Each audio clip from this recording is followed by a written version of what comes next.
The Masque of the Red Death by Edgar Allan Poe. The Red Death had long devastated the country. No pestilence had ever been so fatal or so hideous. Blood was its avatar and its seal, the redness and the horror of blood. There were sharp pains and sudden dizziness, and then profuse bleeding at the pores with dissolution.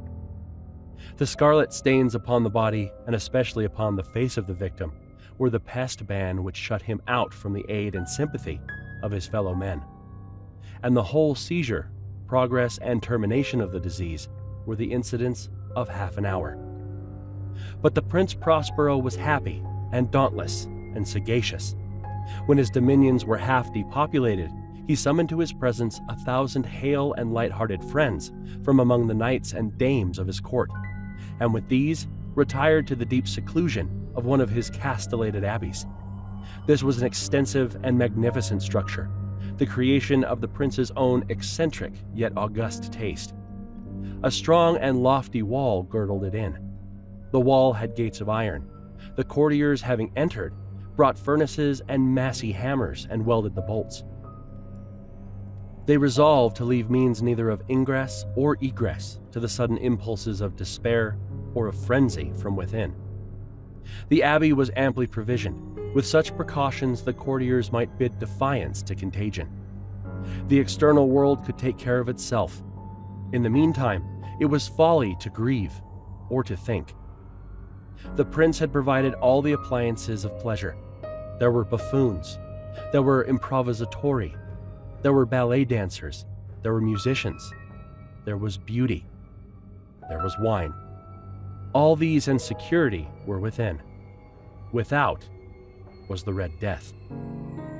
It was towards the close of the 5th or 6th month of his seclusion, and while the pestilence raged most furiously abroad, that the Prince Prospero entertained his 1,000 friends at a masked ball of the most unusual magnificence. It was a voluptuous scene, that masquerade. But first let me tell you of the rooms in which it was held. There were 7, an imperial suite. In many palaces, however, such suites formed a long and straight vista, while the folding doors slide back nearly to the walls on either hand, so that the view of the whole extent is scarcely impeded. Here, the case was very different, as might have been expected from the Duke's love of the bizarre. The apartments were so irregularly disposed that the vision embraced but little more than one at a time. There was a sharp turn at every 20 or 30 yards, and at each turn, a novel effect. To the right and left, in the middle of each wall, a tall and narrow Gothic window looked out upon a closed corridor, which pursued the windings of the suite. These windows were of stained glass, whose color varied in accordance with the prevailing hue of the decorations of the chamber into which it opened. That at the eastern extremity was hung, for example, in blue, and vividly blue were its windows.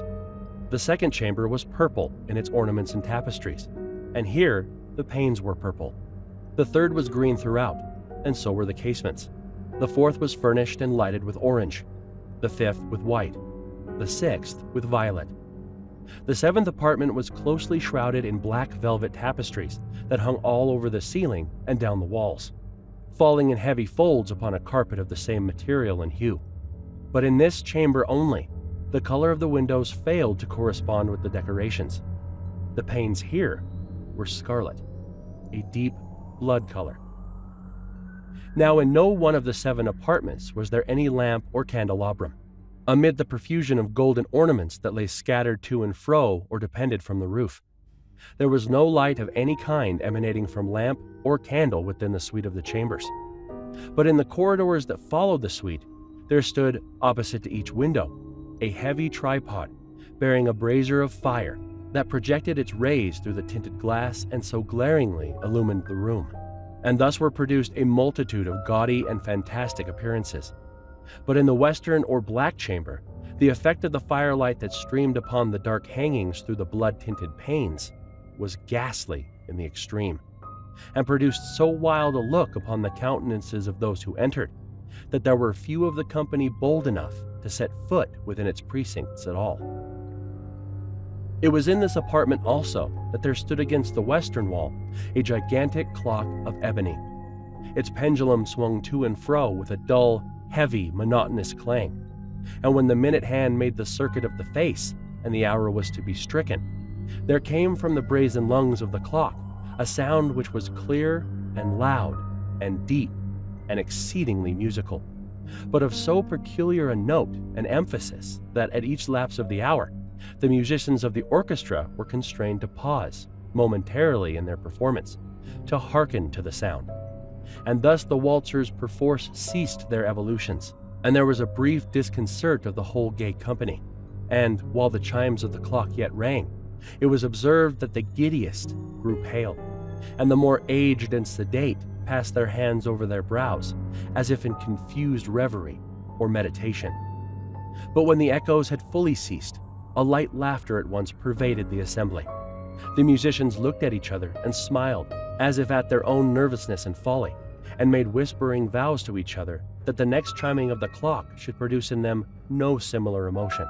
And then, after the lapse of 60 minutes, which embrace 3,600 seconds of the time that flies, there came yet another chiming of the clock, and then were the same disconcert and tremulousness and meditation as before. But in spite of these things, it was a gay and magnificent revel. The tastes of the Duke were peculiar. He had a fine eye for colors and effects. He disregarded the decora of mere fashion. His plans were bold and fiery, and his conceptions glowed with barbaric luster. There are some who would have thought him mad. His followers felt that he was not. It was necessary to hear and see and touch him to be sure that he was not. He had directed, in great part, the movable embellishments of the 7 chambers, upon occasion of this great fete, and it was his own guiding taste which had given character to the masqueraders. Be sure they were grotesque. There were much glare and glitter and piquancy and phantasm, much of what has been since seen in Hernani. There were arabesque figures with unsuited limbs and appointments. There were delirious fantasies such as madman fashions. There were much of the beautiful, much of the wanton, much of the bizarre, something of the terrible, and not a little of that which might have excited disgust. To and fro in the 7 chambers there stalked, in fact, a multitude of dreams, and these, the dreams, writhed in and about, taking hue from the rooms and causing the wild music of the orchestra to seem as the echo of their steps. And, anon, there strikes the ebony clock which stands in the hall of the velvet, and then, for a moment, all is still, and all is silent, save the voice of the clock. The dreams are stiff frozen as they stand, but the echoes of the chime die away. They have endured but an instant, and a light, half-subdued laughter floats after them as they depart. And now again the music swells, and the dreams live and writhe to and fro more merrily than ever, taking hue from the many tinted windows through which stream the rays from the tripods. But to the chamber which lies most westwardly of the 7, there are now none of the maskers who venture, for the night is waning away, and there flows a ruddier light through the blood-colored panes, and the blackness of the sable drapery appalls. And to him whose foot falls upon the sable carpet, there comes from the near clock of ebony a muffled peal, more solemnly emphatic than any which reaches their ears, who indulge in the more remote gaieties of the other apartments. But these other apartments were densely crowded, and in them beat feverishly the heart of life, and the revel went whirlingly on, until at length there commenced the sounding of midnight upon the clock. And then the music ceased, as I have told, and the evolutions of the waltzers were quieted, and there was an uneasy cessation of all things as before. But now there were 12 strokes to be sounded by the bell of the clock, and thus it happened. Perhaps that more of thought crept with more of time into the meditations of the thoughtful among those who reveled. And thus, too, it happened, perhaps, that before the last echoes of the last chime had utterly sunk into silence, there were many individuals in the crowd who had found leisure to become aware of the presence of a masked figure, which had arrested the attention of no single individual before. And the rumor of this new presence having spread itself whisperingly around, there arose at length from the whole company a buzz, or murmur, expressive of disapprobation and surprise, then finally of terror, of horror, and of disgust. In an assembly of phantasms such as I have painted, it may well be supposed that no ordinary appearance could have excited such sensation. In truth, the masquerade license of the night was nearly unlimited, but the figure in question had out-Heroded Herod and gone beyond the bounds of even the prince's indefinite decorum. There are chords in the hearts of the most reckless which cannot be touched without emotion. Even with the utterly lost, to whom life and death are equally jests, there are matters of which no jest can be made. The whole company, indeed, seemed now deeply to feel that in the costume and bearing of the stranger neither wit nor propriety existed. The figure was tall and gaunt, and shrouded from head to foot in the habiliments of the grave. The mask which concealed the visage was made so nearly to resemble the countenance of a stiffened corpse that the closest scrutiny must have had difficulty in detecting the cheat. And yet all this might have been endured, if not approved, by the mad revelers around. But the mummer had gone so far as to assume the type of the Red Death. His vesture was dabbled in blood, and his broad brow, with all the features of the face, was besprinkled with the scarlet horror. When the eyes of Prince Prospero fell upon this spectral image, which with a slow and solemn movement, as if more fully to sustain its role, stalked to and fro among the waltzers, he was seen to be convulsed in the first moment with a strong shudder, either of terror or distaste, but, in the next, his brow reddened with rage. "Who dares?" he demanded hoarsely of the courtiers who stood near him. "Who dares insult us with this blasphemous mockery? Seize him and unmask him, that we may know whom we have to hang at sunrise from the battlements." It was in the eastern or blue chamber in which stood the Prince Prospero as he uttered these words. They rang throughout the 7 rooms loudly and clearly, for the prince was a bold and robust man, and the music had become hushed at the waving of his hand. It was in the blue room where stood the prince, with a group of pale courtiers by his side.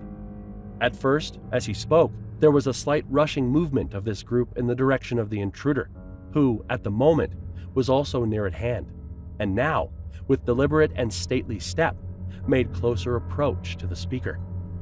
But from a certain nameless awe with which the mad assumptions of the mummer had inspired the whole party, there were found none who put forth a hand to seize him, so that, unimpeded, he passed within a yard of the prince's person, and, while the vast assembly, as if one impulse, shrank from the centers of the rooms to the walls, he made his way uninterruptedly, but with the same solemn and measured step which had distinguished him from the first, through the blue chamber to the purple, through the purple to the green, through the green to the orange, through this again to the white, and even thence to the violet, ere a decided movement had been made to arrest him.